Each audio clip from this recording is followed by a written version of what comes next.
Más que una víctima del abuso, una historia de resiliencia. Bienvenidos amigos y amigas a un nuevo episodio de Llévame contigo y vuela. No podemos cambiar lo que nos ha pasado en el pasado, pero podemos cambiar todo aquello que nos afecta. Esto es una frase del doctor Gabor Mate, médico y conferencista reconocido internacionalmente. El día de hoy, en este episodio, queremos explicar de manera muy respetuosa, clara y concisa qué es el abuso sexual infantil, cómo afecta a las personas de todos los géneros, hombres y mujeres, y por qué es un problema social grave. Es importante que la sociedad aprenda a visibilizar esta problemática.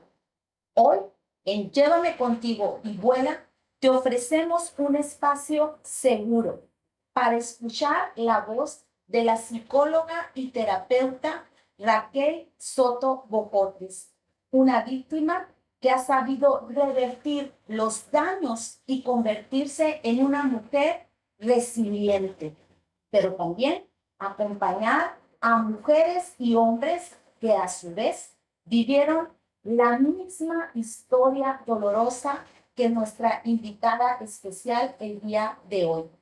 Bienvenida, mi querida Raquel, a Llévame contigo y vuela. De verdad, de todo corazón, me da mucho gusto volver a coincidir aquí en este espacio contigo, después de que en algunos ayeres fui tu guía en el taller de oración y vida del Padre Ignacio Larrañaga. ¿Cómo estás, Raquel? Muy bien, gracias a Dios. Gracias a ti por invitarme. Gracias, Raquel, por aceptar de manera inmediata esta invitación.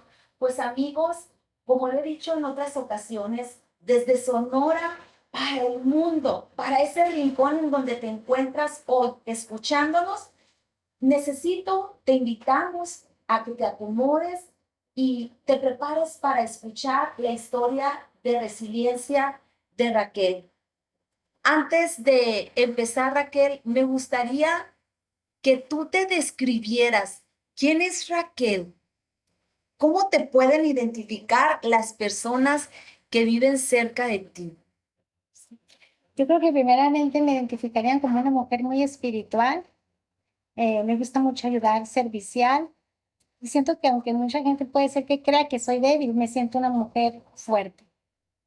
¿Cómo describirías, Raquel, esa historia que te tocó vivir en esa etapa de la infancia en donde fuiste abusada sexualmente?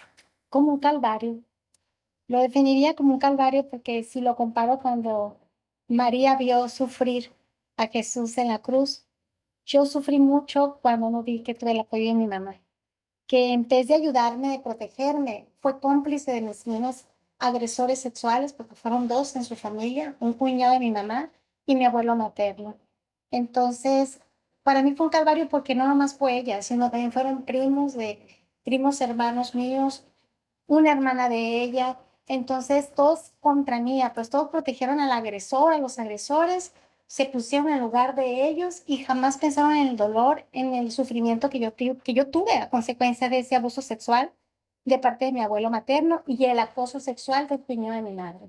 ¿Qué piensa un niño que ha sido abusado sexualmente cuando en este contexto que nos acabas de describir, que nos acabas de narrar, no es visto por los adultos de su vida? No se siente amado, no se siente querido, no se siente protegido y se siente solo, abandonado. Y a veces puedes tener una mamá, un papá físicamente ahí presente, pero están ausentes, como en el caso de mi mamá, que yo la sentí hasta la fecha en esa parte, hablando de este tema, una mamá ausente. ¿Qué sentiste, Raquel, con mucho respeto, después de haber vivido este momento tan doloroso o estas situaciones difíciles en tu vida que se repitieron varias veces? ¿Cómo viviste este impacto del abuso sexual y qué consecuencias pudo tener esto a largo plazo en tu vida? Ujú. Bueno, en el caso del abuso sexual de mi abuelo materno, como fue entre los 12 y 13 años de edad, creo que ese abuso me generó ser una chica adolescente muy tímida en ciertas áreas, muy vergonzosa, con mucho miedo a los hombres. Me da miedo ponerme chores, me daba miedo pintarme. Le tenía mucha desconfianza a los hombres. ¿Sí? Es en sí como yo me...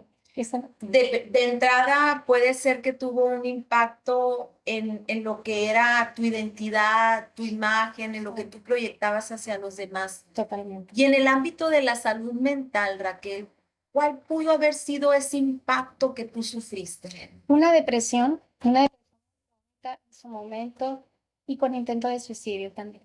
Cuando dices una depresión crónica, ¿a cuánto tiempo te refieres que estuviste viviendo esas noches oscuras del alma, Raquel? Yo te podría decir que más de 10 años. Si fue de los 12 años el abuso de mi abuelo, a los 18, el 19 el acoso sexual de mi tío, entonces yo estoy hablando más de 10 años.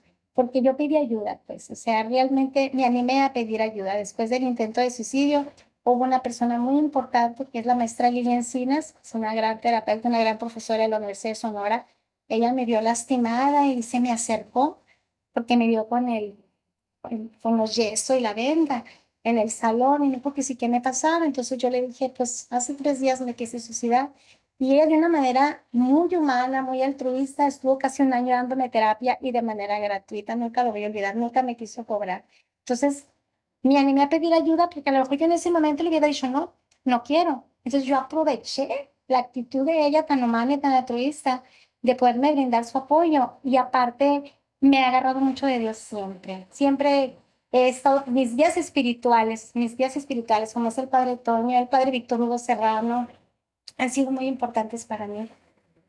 Quiere decir, Raquel, que en este momento de tu vida, como, como muy seguramente en este momento lo están viviendo muchos niños, niñas y adolescentes, se vive un duelo, se vive una gran pérdida. ¿Cuáles serían las pérdidas de esos infantes y de esos adolescentes que han sido abusados sexualmente? Yo siento que para ellos las pérdidas, poniéndome yo en su lugar, ¿no? El desamor de una mamá, porque muchas veces en estos casos, y yo como terapeuta lo he escuchado y aparte yo como sobreviviente lo viví, no tienes el apoyo ni la credibilidad de tu mamá o incluso a veces de la familia, en este caso mío como de la familia materna, nada más estarte etiquetando de loca, mentirosa, tratas de llamar la atención. En mi caso así fue, pues que soy catequista, pues y ni porque eres catequista y ni porque eres psicóloga, ni porque eres muy de la iglesia. Y con eso ellos se querían argumentar que porque soy muy creyente o soy muy católica, ellos querían que yo pues o me quedara callada, los que ya está bien, como fue mi mamá, ella desde el primer momento, por ejemplo, que se lo dije, ella me dijo, cállate, tu abuela tiene angina de pecho y si tú hablas, tu abuela se va a morir por tu culpa. Pasa lo de mi tío, el cuñado de ella, se lo comento porque ese señor empezó con unos acrósticos, luego empezó a seguir a la universidad, en los camiones, yo me paraba en una parada de camión, me subía y cuando menos pensaba, él ya estaba dentro del camión porque desde la otra parada él me estaba observando. Yo le hablaba a mi mamá llorando, mamá, mi tío esto. Cállate porque tu tía tiene diabetes y si tú hablas, pues porque tu hija le va a pasar algo. No digas nada, ya sabemos cómo es él. O sea, ella siempre protegiendo las relaciones familiares consanguíneas y no el dolor de su hija, pues. Entonces, muchos casos, en los casos que a mí me ha tocado atender, me ha tocado escuchar usuarias, pacientes que dicen, me ha dolido más que mi mamá o mi papá no me haya protegido que el mismo abuso de mi tío, de mi abuelo o de mi propio padre. Y esa expresión de los usuarios en consulta que tenemos de experiencia es muy repetida. Incluso el doctor Gabor Mate, como le decía al inicio de esta entrevista, una autoridad en el ámbito de la psiquiatría y del trauma, Incluso enuncia eso mismo el doctor Gabor Mate, que no es tan doloroso la vivencia de aquello que pasó, sino la soledad con lo que el niño, la niña, el adolescente, la mujer adulta o el hombre, porque esto no es propio de una edad ni tampoco de un género. Lo realmente doloroso para las personas es vivir en soledad, ese profundo dolor que le causa ese abuso sexual. Raquel, hablando de otras pérdidas, hablamos también de la pérdida de la inocencia, de la identidad. ¿Cómo puedes tú identificar o recordar en esa etapa tan oscura de tu alma, este tipo de pérdidas? Así es un poco fuerte, pero la recuerdo con mucho asco, con mucho rechazo, porque en su momento, ¿no? Cuando todavía no lo sanaba, porque la mirada de, por ejemplo, en el caso de la mirada de mi abuelo, era reírse de mí, porque después de que abusó de mí, yo recuerdo que mi abuela nos habló a comer y estábamos en el comedor de su cocina, que me acuerdo mi abuela cocinaba riquísimo, y a mí me tocó sentarme enfrente de mi abuelo y cuando yo estaba comiendo un arroz con machaca, yo lo trataba de saborear y no quería ni voltearlo a ver porque no hacía ni 2 horas que ha pasado eso. Y él solamente miraba y se reía de mí, pero una risa muy libidinosa. Entonces, eso es una de las cosas que más recuerdo, su mirada de él. La pérdida de la La pérdida de la confianza. confianza, que el respeto y mucho, mucho, sobre todo yo muchas veces me sentí muy desprotegida. No te sientes protegida, no te sientes querida y muy desconfiada de todo. Te haces una persona muy desconfianza. Y le digo, porque tengo una hija a la que he cuidado muchísimo y siempre hablándole del tema del abuso sexual. De hecho, para mí Alejandra ha sido una persona que en un programa que a mí me tocó crear sobre abuso sexual, ella ha sido quien me ha puesto vida a mi programa. Ella, porque cuando yo inicié sin el recurso, yo empecé como ella tiene esa característica del diseño, ese don, te podría decir, yo empecé con ella y le decía, Ale, me haces un dibujo grupal, me dibujas a un señor en un parque o afuera de una escuela, le decía yo, vendiendo paletas, pero con una niña enfrente brindándole una paleta, pero con una carita así de malo, como le quiere hacer daño. Y yo le explicaba, ella más o menos cara de divinoso, y yo le explicaba esas Le palabras. narrabas el sentir que tú Digo, ya habías vivido. ajá. Entonces ella crió 32 situaciones. Yo le decía, una en el zoológico, una en el parque, una en una recámara, un tío que se mete en una recámara.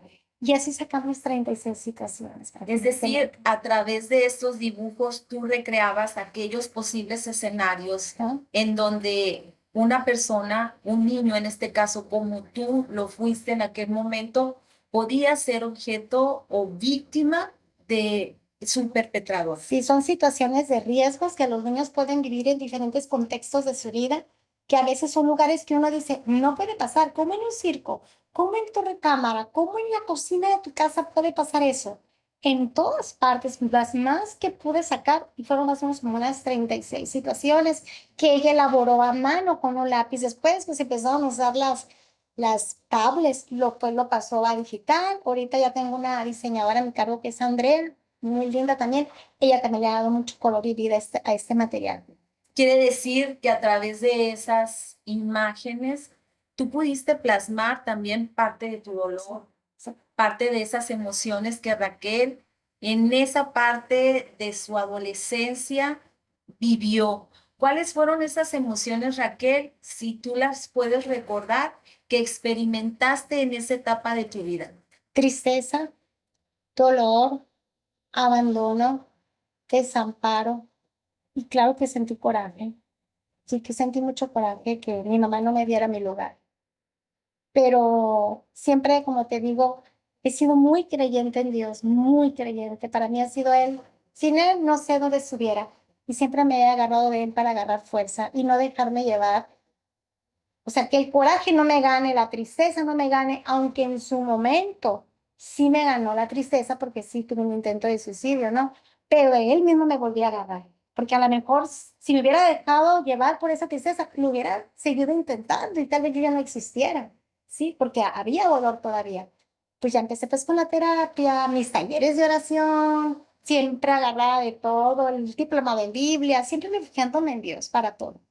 Quiere decir que en esa etapa de tu adolescencia, hasta que llegaste a la etapa como estudiante universitaria, pasaron alrededor que unos 10 años aproximadamente, 8 años, Sí, en que ¿cuándo fue cuando Raquel se sintió segura, se sintió de alguna manera protegida, fuerte para poder decir, esto fue lo que me sucedió, para poder denunciar?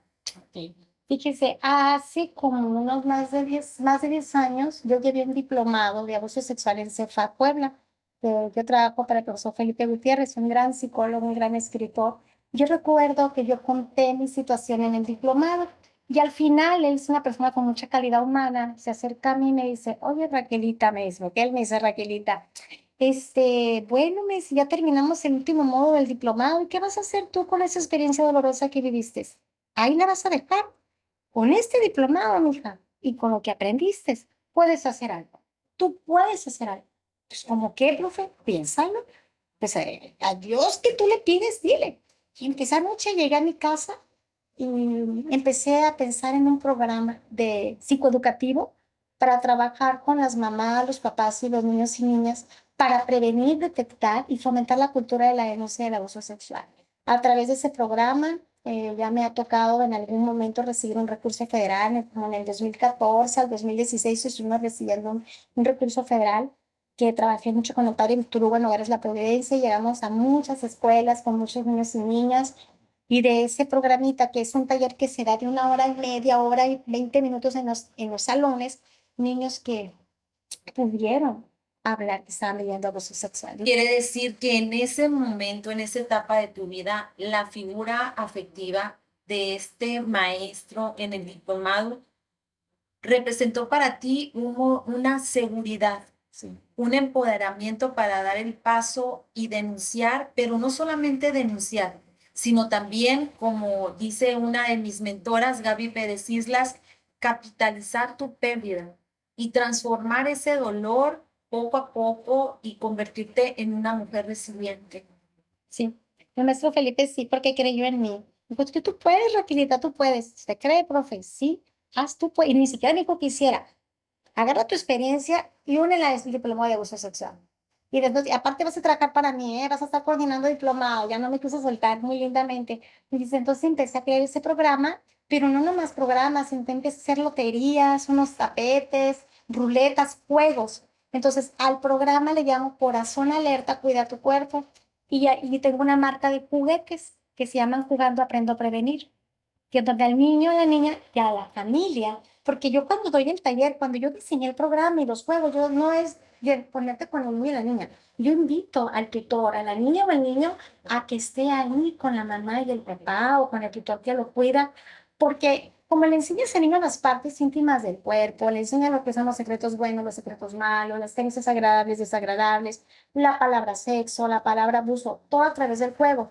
Entonces, las partes íntimas y las partes públicas. Entonces, llegan a su casa y se asustan a veces los papás. Les dije yo, voy a jalarme por al adulto para que junto con el niño lleve el taller. Entonces, pero aparte capacitamos también a personas. Hemos capacitado a policías, hemos capacitado a psicólogos, hemos capacitado maestras, profesoras. Incluso alguna vez me hablaron de un lugar donde venden partes de carro aquí en Hermosillo y me hicieron capacitar a unas mujeres.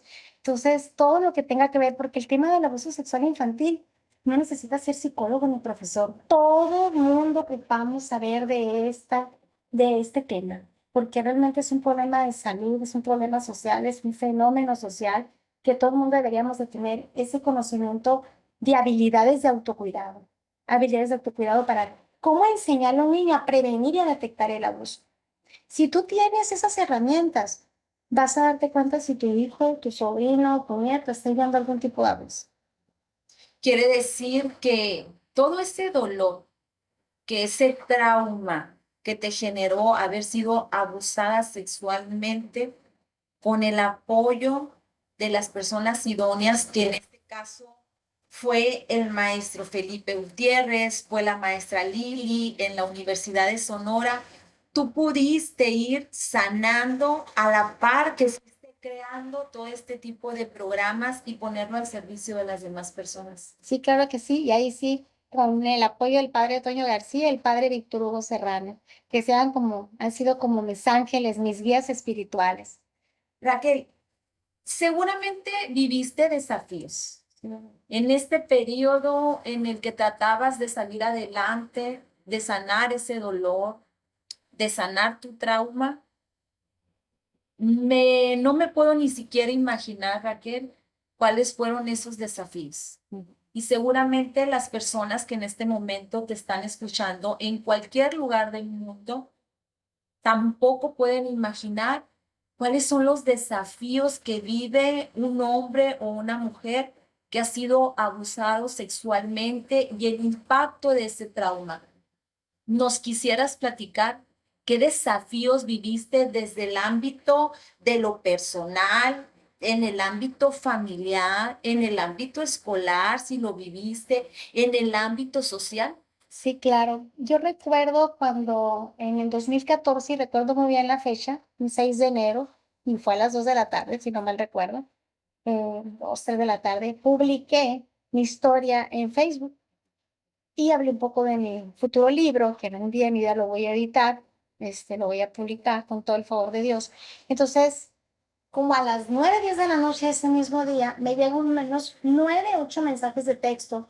Recuerdo que yo tenía un teléfono azul, esos cacahuatitos que les decían, de los primeros que se empezaban a usar, de una prima, hija del agresor, del segundo agresor sexual, eh, que es sobrina de mi mamá y él es cuñado de mi mamá, y me ponen, ya vi, a grandes rasgos, no recuerdo, ¿no? Ya vi esos mensajes que pusiste de tu libro, de tu proyectito, de una forma muy sarcástica, ¿no?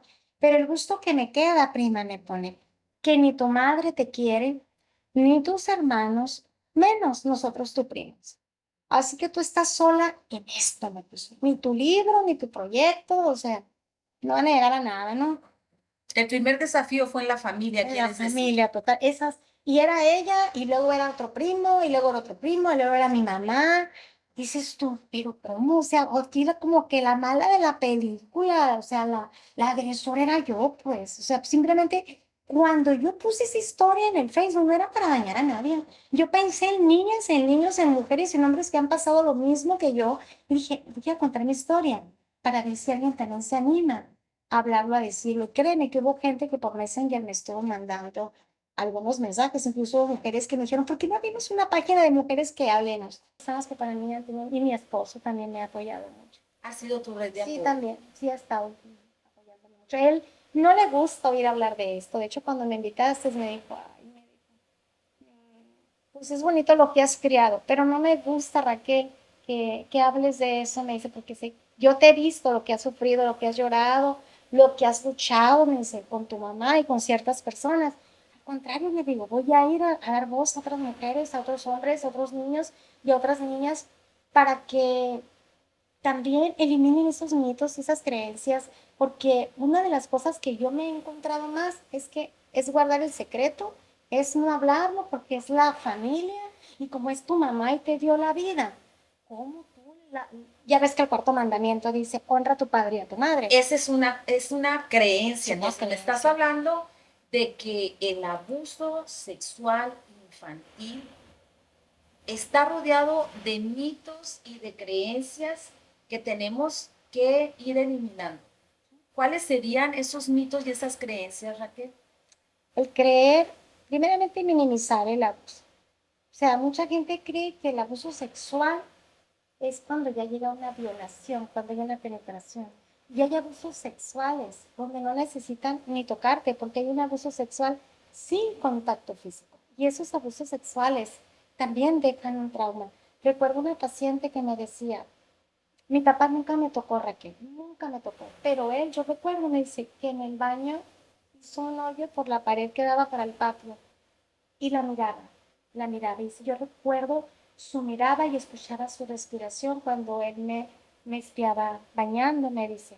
Entonces, nunca me tocó. Pero más sin embargo, el dolor que dejó en mí es muy grande. Entonces, no minimizar el tipo de abuso sexual. Este, La verdad, a veces es una de las cosas más grandes que he visto, que hay como mucha desinformación del tema, que creen que es llegar nada más a penetrar. No, también hay tocamientos por arriba y debajo de la ropa, hay miradas, hay palabras que también te pueden herir. Entonces, eso no es lo que yo te podría decir a ti. No minimizar el abuso sexual. Saber qué tipos de abusos sexuales hay y de qué manera, siendo un abuso sexual sin contacto o con contacto o una violación, también puede generar un trauma, puede generar mucho daño en la vida del ser humano. ¿Qué puede estar ahorita creyendo un adolescente, un niño que han sido abusados sexualmente y que a través de este espacio tú podrías a ellos aclararles de acuerdo a su edad? ¿Qué les podría decir yo a ese niño y a Sí. ese niño? Primeramente que ese niño es valioso, que vale mucho, que puede hablarlo, que puede decirlo. Y algo muy importante, si ese niño, esa niña que me está escuchando, o esa mujer o ese hombre que me está escuchando, a veces dice, tengo una sola red de apoyo o no tengo ninguna, buscarla. Porque a veces al niño tú le dices, dile a tu mamá, dile a tu papá, pero a veces ellos son los agresores. Entonces siempre al niño mínimo dale 5 personas que puedan ser de su confianza, porque vas y dices a tu mamá y tu mamá no te cree, o te cree y hace que te calles. O veces si dices a la abuela y resulta que la abuela es la esposa del agresor y todo queda entre familia. Pues entonces está la profesora de la escuela, está la madrina, incluso la vecina. Entonces mínimo al niño decirle, bueno, si no te cree tu mamá, no te ayuda tu mamá, dile a tu papá, dile a tu abuelita, dile a tu tía, dile a tu maestra de la escuela, hasta que te crean y te ayudan. Y que si le dicen que porque lo van a amenazar y le van a matar a la mamá o lo van a matar a él, que ni esa amenaza lo deje callado, que hable, que pida ayuda, que yo sé que va a sentir miedo, porque sí se siente mucho miedo, pero hay que hablarlo. ¿Qué instancias existen a las cuales estos niños, estos adolescentes, incluso mujeres y hombres que han pasado por esta amarga situación pueden recurrir a ti? Pues aquí en Hermosillo está Vix Hermosillo, por ejemplo, que es la Procuraduría de Niños y Niñas, ¿sí? Y adultos mayores. Está también la Procuraduría de Niños y Niñas Adolescentes del Gobierno del Estado. Está la Fiscalía, el Centro de Atención a la Mujer, ¿sí? Son centros buenos donde hay gente especializada y creo que pueden brindar mucha ayuda. ¿Cuándo decidiste, Raquel, después de todo este proceso amargo, doloroso, tan lleno a veces para un niño, para un adolescente, para un hombre, una mujer, que puede tener sentimientos de culpabilidad, de vergüenza, de abandono, de tristeza, que caen, como decías, en una profunda depresión, todas etapas del duelo, todas sin duda alguna? ¿Cómo, cómo pueden estas personas llegar a transformar su vida? ¿Tienen la red de apoyo? Y luego, ¿qué más pueden hacer, Raquel? Yo te puedo hablar como a mí me ha funcionado. Así es. Vuelvo a decir, Dios, para mí, como mi clave especial, fue Dios, buscarlo a Él, siempre agarrarme de Él. No quiere decir que te agarres de Dios, no vas a tener problemas, sí tienes problemas, pero como que el barco es más liviano y no se hunde, Es la ¿no? fuerza Es interna la que te fuerza sostiene. interna. Buscar ayuda profesional, hablarlo con alguien de tu confianza y si esa persona a la que tú le confías, porque muchas veces dices, vas con tu mamá y le confías que tu mamá no te cree, ¿no? O tu papá, o sea, a veces esa persona que tú las tienes, como dicen, a un pedestal, ¿no? Son las personas que menos te ayudan y son las personas que te abandonan. Entonces, que el niño busque ayuda a esas 5 o 6 personitas. La ayuda espiritual, la ayuda médica también, por supuesto, la ayuda psicológica. Yo te diría algo muy importante, el juego, el meter al niño a áreas de juego, porque en el juego el niño va a hablar muchas cosas. A lo mejor si no lo habla y la mamá lo sospecha, la misma mamá dándole herramientas de juego, la muñeca, el muñeco, cualquier, los niños se van a hablar. Danos un ejemplo, Raquel, de ello. El dibujo, el dibujo, si tú pones a tus niños a dibujar, un niño te puede dibujar a lo mejor un hombre con la cara roja, enojada, con una parte íntima muy sobresaltada, tachada. El mismo niño te da mensajes, ¿sí? Y él también con los muñecas de su casa, los ositos, los gatitos, ellos empiezan a veces a jugar y si los observas, dices, ¿por qué está jugando así con las Barbies? ¿Por qué está jugando de esa manera? Empiezan a ejercer esas conductas sexuales inadecuadas, que son conductas, como la palabra lo dice, conductas que no son adecuadas para un niño y que de repente tú dices, ¿por qué está jugando así? ¿Por qué está hablando así? ¿Qué ¿Por es qué está así? ¿A qué te dibujando? quieres referir? Me refiero a esos comportamientos que son precoces o que no deberían de tener. Un niño de 4 o 5 años, por ejemplo, no tiene un conocimiento previo de dibujar, por ejemplo, por poner una muñeca, por ejemplo, arriba de un muñeca. Entonces dices tú, ¿de dónde lo saca?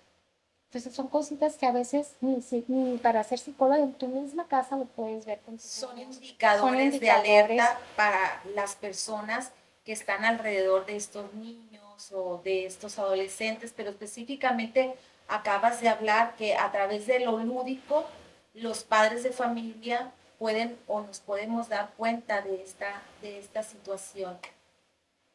Pero ¿qué otro indicador también podemos encontrar a través de la conducta? ¿Ok?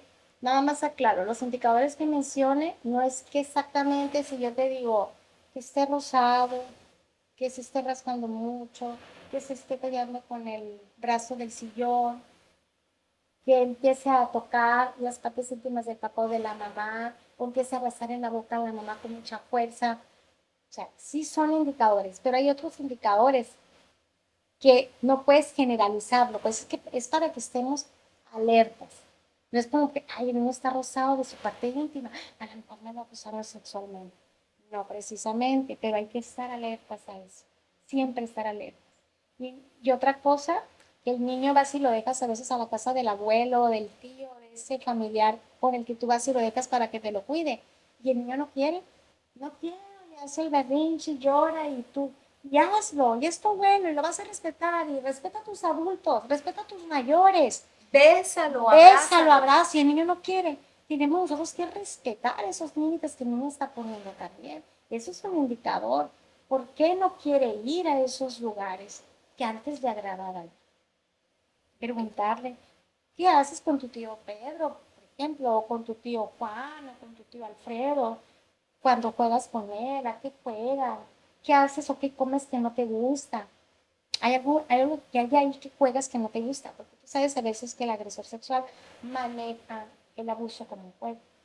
Entonces, si al niño tú le dices y le preguntas, ¿a qué juegas cuando juegas ahí con tu tío o con tu abuelito? Y el niño te puede decir, ay, juego a este juego que no me gusta que mi abuelo me haga esto, y empieza a mencionarte los comportamientos de conductas sexuales que no son adecuadas para el menor y entre el juego de un adulto y un menor, y esos son indicadores. Me has dicho, nos has compartido a todos en este episodio anteriormente que creaste programas, que escribiste a través de de la terapia escrita, fue como tú fuiste sanando, tienes un libro en el tintero, hay un cuento por ahí. Platícame de esta otra parte, como Raquel fue sanando, fue siendo resiliente. Nárranos cuáles fueron esas alternativas que tú utilizaste para poder salir adelante y que ahora las pones al servicio de la sociedad. Vuelvo a repetir el juego.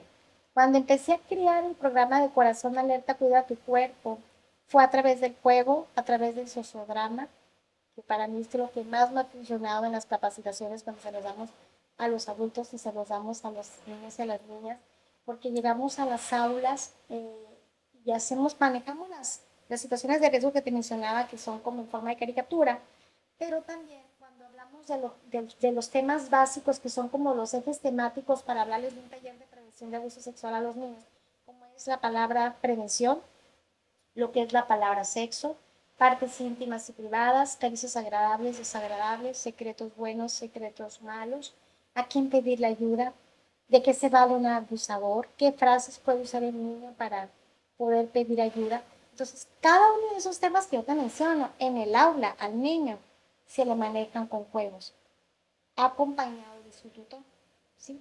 Y también nos apoyamos de sociodramas, nos disfrazamos, pasamos a la mamá y Ya, pero no las obligamos. La mamá que quiera disfrazarse, por ejemplo, del policía, que hacemos así como de roleplay, ¿no?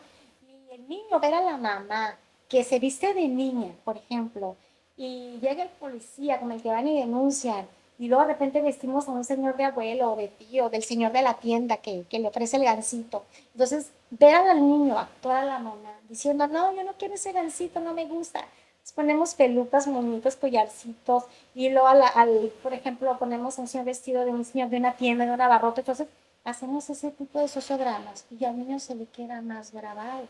Pero aparte, interactuamos y le decimos al niño, ¿qué puede hacer Rosita? El señor la quiere meter al cuarto para darle un gatito. No vayas, Rosita. Empiezan todos los niños del lado. Entonces, el niño ahí de manera interactiva, ¿qué hace? Se defiende, que es el objetivo del programa, dejarle al niño varias frases para defenderse del abuso sexual y que en vivo vea ese tipo de situaciones, no más llegar y platicarse, es decir, es que mira, si tú vas por la calle caminando y ves a un taxista que te dice, súbete, yo te doy raite, no, se lo representamos en físico, ponemos al taxista, ponemos a la niña que va caminando por la calle y hacemos que el niño también coopere con el cuento que estamos plasmando a través de situación y con los personajes disfrazados, que son a veces hasta la misma profesora del aula se viste, las mamás que están ahí, los papás, aparte como se ponen pelucas, otros se visten de payaso, lo hacen muy divertido y muy lúdico. Y como el tema es delicado, entonces por eso yo me valí de esas herramientas del juego, del sociodrama, y es lo que me ha funcionado, fíjate. Hace tiempo recuerdo que fui a un lugar a dar este taller y una mamá llega y me dice, no tuve quien me cuidara a la niña, me dice. Y sé que el tema es de abuso sexual. ¿No la puedo dejar aquí? No te preocupes, dije, el tema está tan lúdico. Y la forma como lo damos, que hasta la niña me va a mí de ser útil para impartírselos. Entonces a la niña le involucré al momento de los secretos, las caricias buenas, agradables, desagradables. Y al final la niña se me acerca. Yo volteaba como que se escondía de la mamá. Y se me acerca a mí a Beto, andamos acomodando las listas, los muñecos, todo lo que traemos. Y me dice, muchacha, mande corazón, le digo yo. Es que eso que hablaste tú, de los secretos buenos y secretos malos. ¿Sí? A mí me lo hace mi abuela, me dice. Pero no quiero que sepa mi mamá porque se va a enojar. Entonces, ella lo actuó también porque nos ayudó ahí en los juegos que hicimos y las dinámicas. Porque era su vivencia. Y lo externalizó.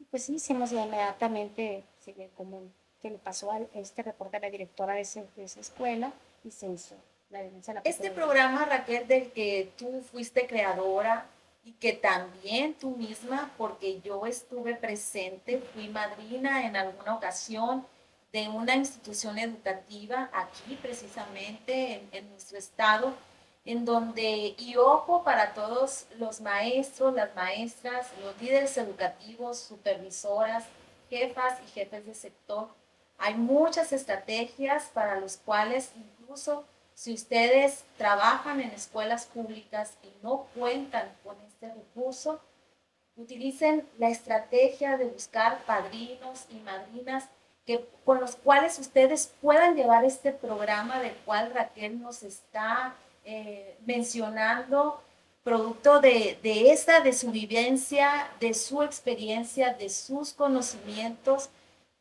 ¿Hasta qué edades, Raquel, puede llegar este programa? A partir de los 3 años, En adelante. en adelante. Totalmente, hasta los 199 años. Me tocó hasta las abuelitas. De hecho, cuando yo inicié este programa, le pedí prestado un aula al padre Toño García en la iglesia y lo quise empezar ahí y fíjate que la primera vez fueron puras abuelitas y empezamos con unos volantes ahí en la iglesia porque yo soy catequista y empecé a promoverlo ahí. Y fue para mi sorpresa que en la primera sesión que vi yo de este taller en la mayoría eran puras abuelas, más abuelas que mamás.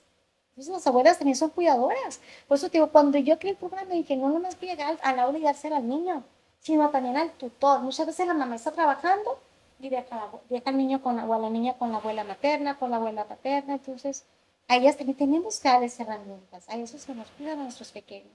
Tienes este hermoso programa, pero también sé, Raquel, que te has dedicado a escribir. Tienes biblioterapia. Platícanos de esto que tienes también para ofrecer a toda la población. Sí, fíjate que, bueno, yo tengo un cuento en YouTube que se llama La historia de Marcelita. Si le buscas en YouTube, La historia de Marcelita, abuso sexual infantil. Son unos muñecos míos, de los que utilizo yo en los talleres. Ese es uno. Tengo uno que se llama Enséñame a cuidar tu cuerpo, de unos gatitos que no he podido por cuestión económica de publicarlo. Y tengo dos que ya terminé de escribir, que ya estoy a punto de también de publicar. Espero para principios de año pueda ya juntar y poder publicarlos, pero son ya 3 cuentos más el de YouTube, son 4.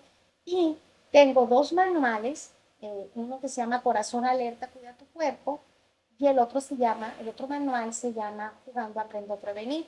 Esos 2 manuales en especial son los que llevamos al taller. Entonces, es así largo, de doble carta, y conforme lo vamos impartiendo el taller al niño, le vamos mostrando las imágenes del manual. Nuestro proyecto es que esos manuales en un futuro traerlos en las escuelas y donde nos contraten con lonas porque a veces también puede ir a un lugar rural y se puede ofrecer, pues, entonces es más práctico. Esos manuales también es muy bonitos porque el de cuándo a prevenir trae todas las situaciones que te comentaba. Y ahí entrenas al niño cómo responder si está en un parque, si está en la recámara, si está en la cocina, si le toca la puerta y está solito en su casa, cómo responder la señora que toca la puerta y quiere la tacita del café, la vecina, que vas al Walmart y el niño se te pierde, qué puede hacer. Entonces son puras situaciones de cómo entrenar al niño, incluso tiene su instructivo.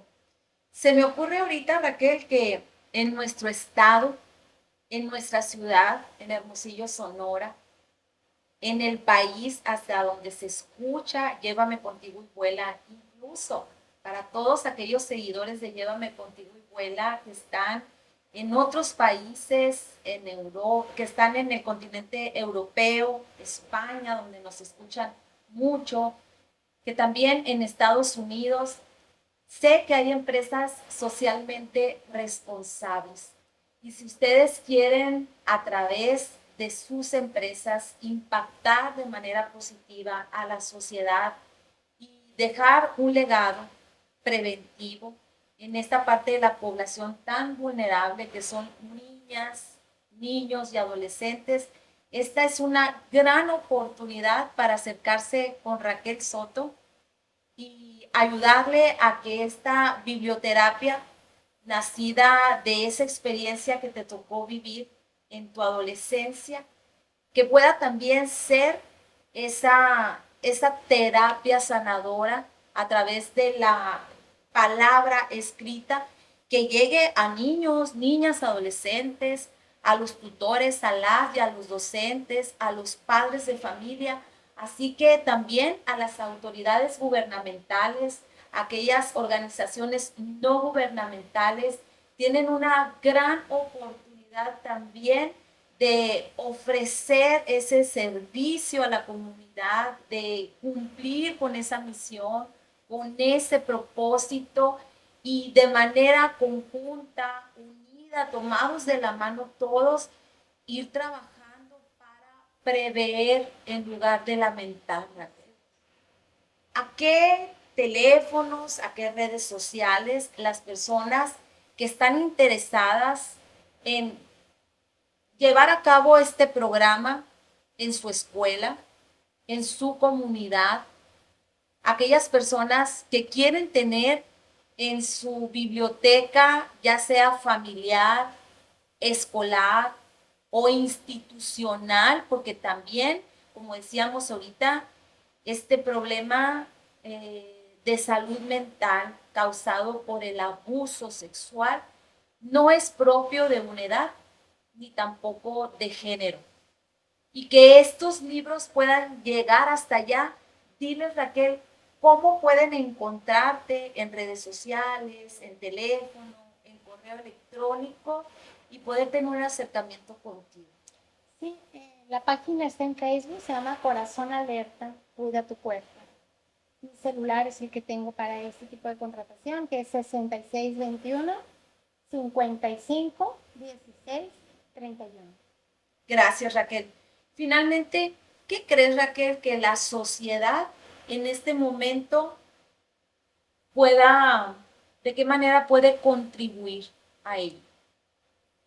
¿Cómo podríamos sumarnos a esta gran tarea, a esta lucha, a este compromiso moral, social que Raquel tiene ahora sí, que con el mundo, Raquel, porque te están escuchando en muchas partes del mundo. Yo creo que psicoeducarnos es la responsabilidad que tenemos porque los niños no se cuidan ellos solos. La responsabilidad es de los adultos. Nosotros somos los que tenemos que cuidar a los niños y a las niñas. Por eso, como digo, al momento de crear el programa es también psicoeducar al tutor, a la mamá y al papá, a quien se haga cargo del menor. Es psicoeducarnos y no mostrarnos indiferentes a este tipo de situaciones, porque pasa algo. Y sí, todo el mundo se empieza a quejar, y es que violan a los niños, y es que el niño lo encontraron muerto, pasan cosas pues de ese tipo de situaciones, pero ahí quedan. Pero ¿qué hacemos para que esto crezca? Y crezca no el abuso, que crezca la psicoeducación en la prevención del abuso sexual, que puede ser una materia donde los niños pudieran tener habilidades de autocuidado. Porque así como le enseñas al niño a decir no, por ejemplo, dice, sí, me ha tocado mucho este ejemplo. No recibas dulces de un desconocido. No agarres el cloro porque ese te puedes envenenar. Entonces enseñamos a los niños a decir no para evitar ese tipo de accidentes. No corres en las escaleras porque te puedes caer. Así de esa manera también les podemos enseñar a prevenir el abuso sexual infantil. Y tristemente en un 85% de los casos se da el abuso sexual en una familia. Y tristemente y desafortunadamente México tiene los primeros lugares a nivel mundial en abuso sexual. Increíble, increíblemente doloroso. Eso en el ámbito de la prevención.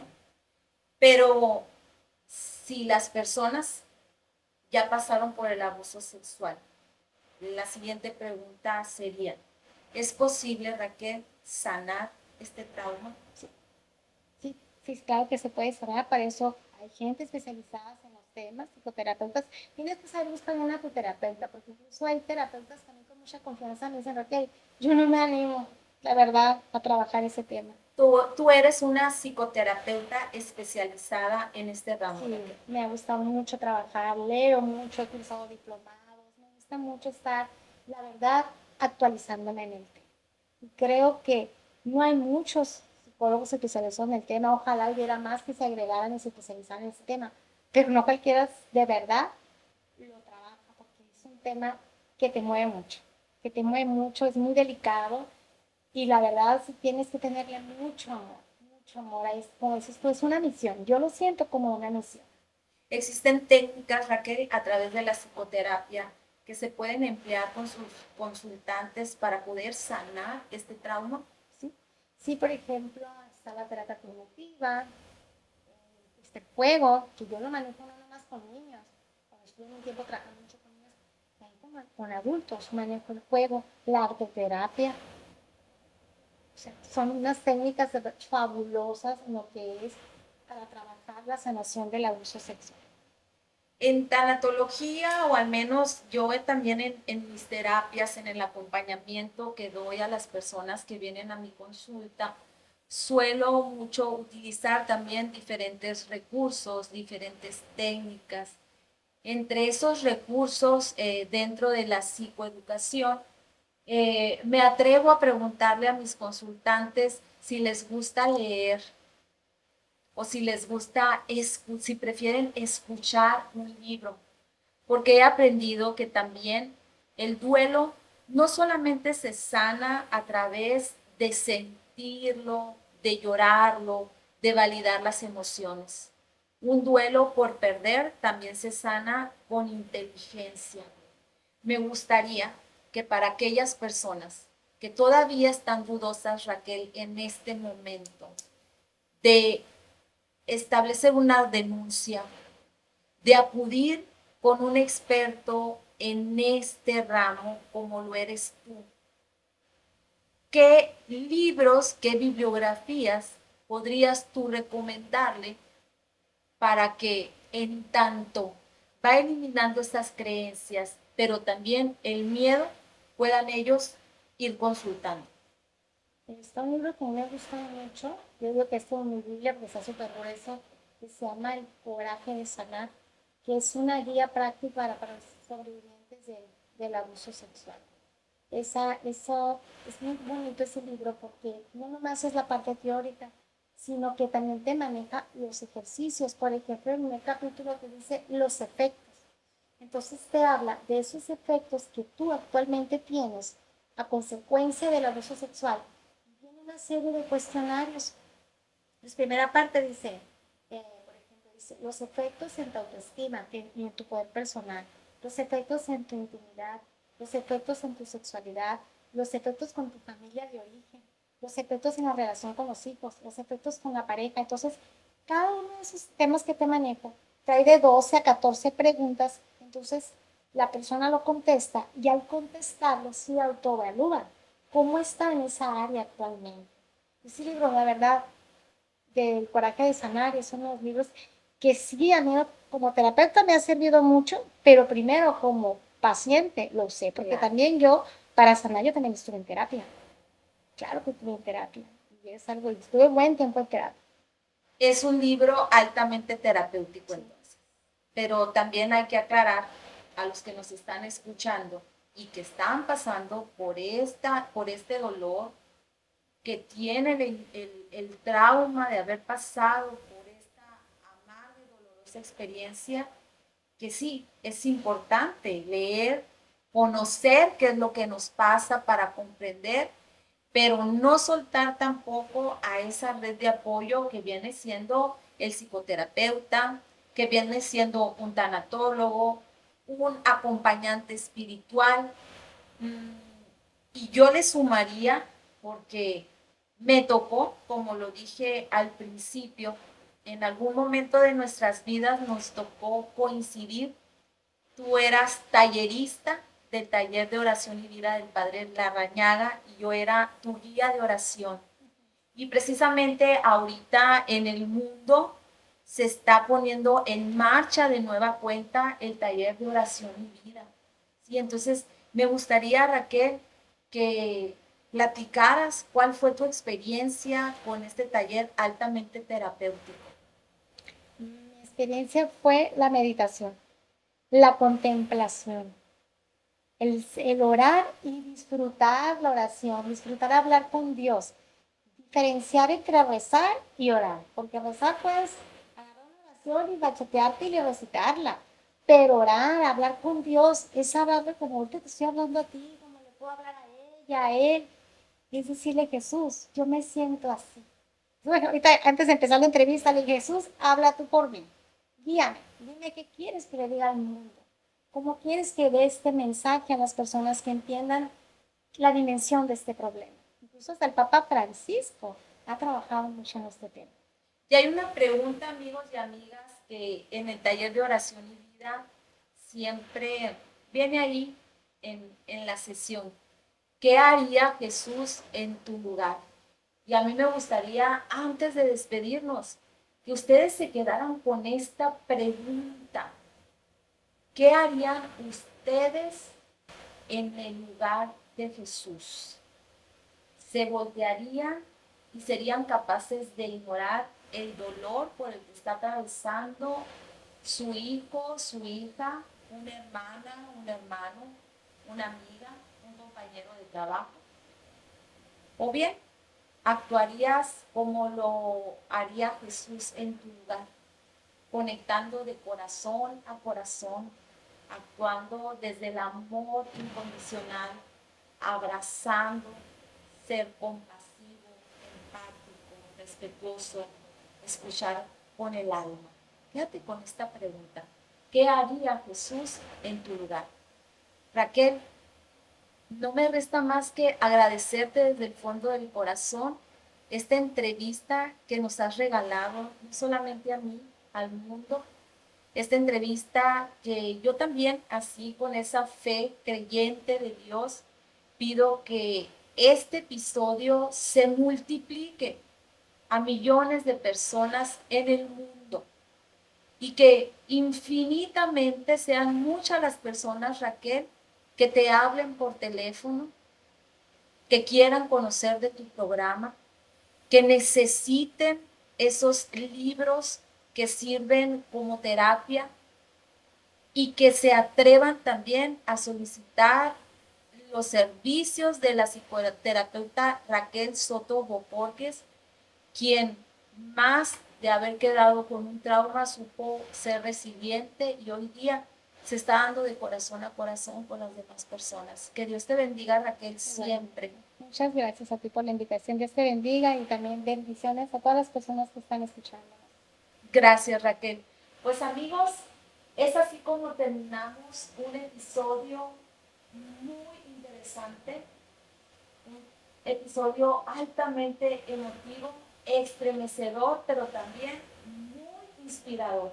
Te invito a que des like a este episodio, que lo compartas con todas las personas que tú conoces y finalmente suscríbete a mi canal de YouTube para que cada jueves puedas recibir un nuevo episodio de Llévame contigo y vuelve.